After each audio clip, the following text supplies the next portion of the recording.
Comment vous vouliez vous débarrasser de la question algérienne avant la fin de cette année? Parfaitement. Le problème algérien se ramène, pour nous, à trois termes essentiels. L'institution d'un État algérien, les rapports de la France avec cet État et, comme vous l'avez proposé, monsieur, l'avenir du Sahara. L'institution d'un État algérien. Un tel État, d'où peut-il sortir? Normalement, il ne peut sortir que de l'autodétermination, c'est-à-dire du suffrage des habitants. Parce qu'il n'existe pas de légitimité et de souveraineté algérienne antérieure à la conquête.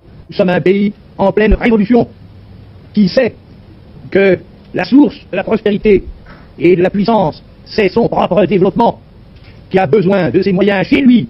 Bref, le métier d'être les possesseurs et les nourrisseurs de cette région, nous n'y tenons pas du tout. Un référendum qui instituera l'État algérien, et puis ensuite des élections, d'où sortira le gouvernement définitif.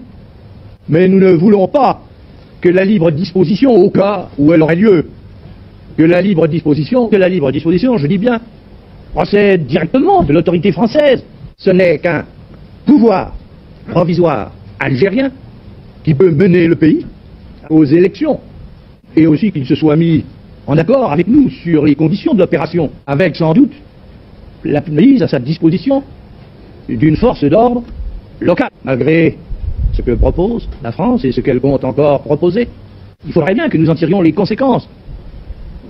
Et, en effet, pour la France, la situation actuelle en Algérie ne peut pas durer toujours. Et d'autre part, le succès de nos armes sur le terrain, qui nous assure l'entière liberté de nos décisions et de nos mouvements, nous ne sommes pas certains que la situation internationale nous la laissera garder entière indéfiniment. Il y a l'affaire du Sahara. Pour ce qui est du Sahara, notre ligne de conduite, c'est celle qui sauvegarde nos intérêts et qui tient compte des réalités. Quels sont nos intérêts? Nos intérêts, c'est la libre exploitation du pétrole et du gaz que nous avons découvert ou que nous découvririons. C'est la disposition de terrains d'aviation et de droits de circulation pour nos communications avec l'Afrique noire. Les réalités. Les réalités, c'est qu'il n'y a pas un seul Algérien, je le sais, qui ne pense que le Sahara doit faire partie de l'Algérie. Et qu'il n'y aurait pas un seul gouvernement algérien, quelle que soit son orientation par rapport à la France, qui ne doit revendiquer sans relâche la souveraineté algérienne sur le Sahara. Et puis enfin, le fait que si un État algérien est institué et qu'il est associé à la France, il sorte de ces accords, s'ils doivent se produire, une association qui sauvegarde nos intérêts.